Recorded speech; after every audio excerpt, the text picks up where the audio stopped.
Hello everybody, and thank you for sharing your time with me. I'm sending this message through various different channels to reach my dear Russian friends and the Russian soldiers serving in Ukraine. I'm speaking to you today because there are things that are going on in the world that are being kept from you, terrible things that you should know about.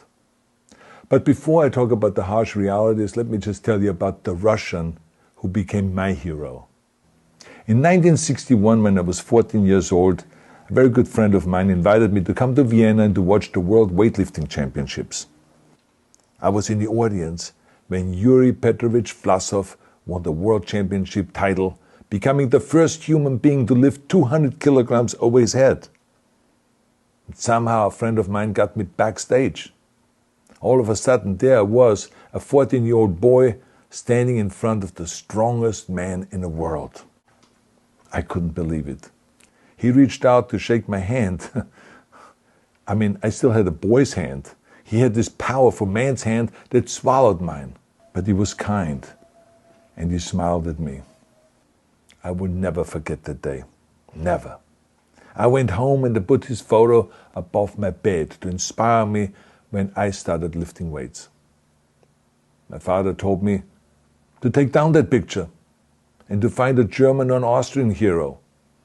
He got really angry, and we argued back and forth. He didn't like Russians because of his experience in the Second World War.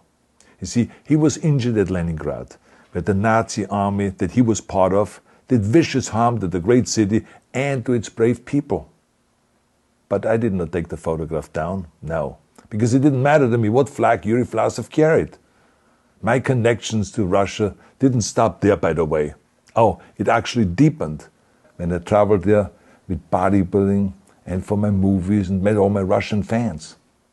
And on one of those trips, I remember, I met Yuri Vlasov once again.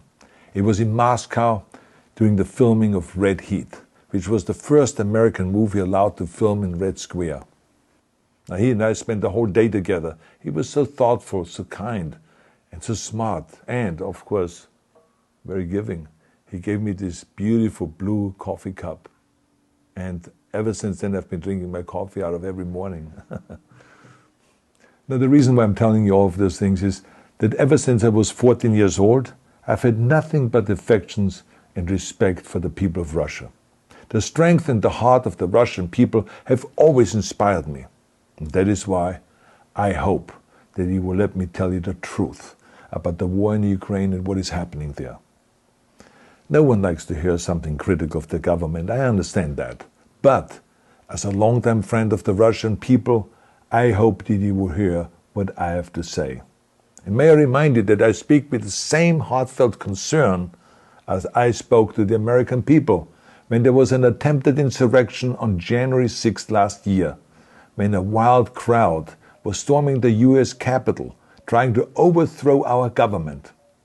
You see, there are moments like this that are so wrong, and then we have to speak up. And it's exactly the same with your government. I know that your government has told you that this is a war to denazify Ukraine. Denazify Ukraine? This is not true. Ukraine is a country with a Jewish president, I might add, whose father's 3 brothers were all murdered by the Nazis. You see, Ukraine did not start this war. Neither did nationalists or Nazis. Those in power in the Kremlin started this war. This is not the Russian people's war. No. As a matter of fact, let me tell you, what you should know is that 141 nations at the UN voted that Russia was the aggressor and called for it to remove its troops immediately. Only 4 countries in the entire world voted with Russia. That is a fact. See, the world has turned against Russia because of its actions in Ukraine. Whole city blocks have been flattened by Russian artillery and bombs, including a children's hospital and a maternity hospital. 3 million Ukrainian refugees, mainly women, children and elderly, fled their country, and many more are trying to seek to get out. It is a humanitarian crisis. Because of its brutality, Russia is now isolated from the society of nations.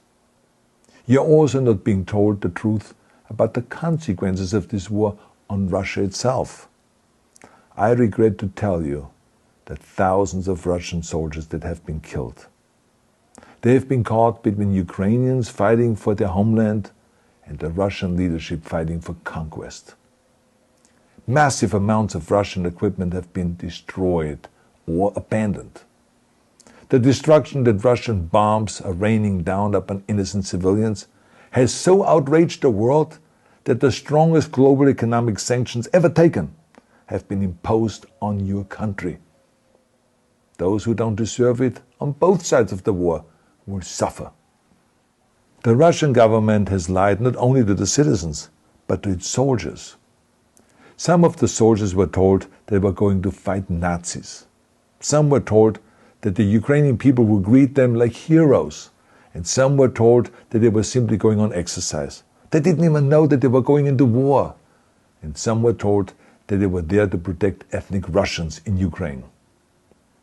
None of this is true. The fact is that Russian soldiers have faced fierce resistance from the Ukrainians who want to protect their families and their country. When I see babies being pulled out of ruins, I think that I'm watching a documentary about the horrors of the Second World War, not the news of the day.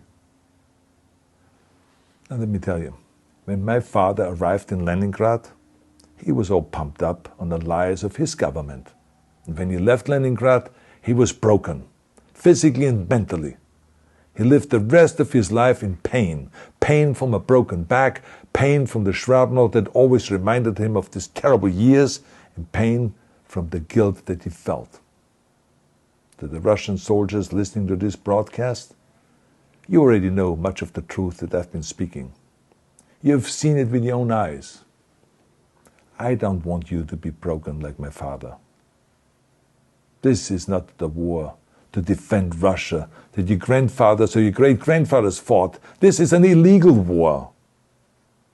Your lives, your limbs, your futures are being sacrificed for a senseless war condemned by the entire world. Now, to those in power in the Kremlin, let me just ask you, why would you sacrifice those young men for your own ambitions? To the soldiers who are listening to this, remember that 11 million Russians have family connections to Ukraine. So every bullet you shoot a brother or a sister. Every bomb or every shell that falls is falling not on an enemy, but on a school, or a hospital, or a home. I know that the Russian people are not aware of such things are happening. So I urge the Russian people and the Russian soldiers in Ukraine to understand the propaganda and the disinformation that you are being told. I ask you to help me spread the truth. Let your fellow Russians know the human catastrophe that is happening in Ukraine. And to President Putin I say, you started this war. You are leading this war. You can stop this war. Now, let me close with a message to all of the Russians who have been protesting on the streets against the invasion of Ukraine. The world has seen your bravery. We know that you have suffered the consequences of your courage. You have been arrested, you have been jailed, and you have been beaten.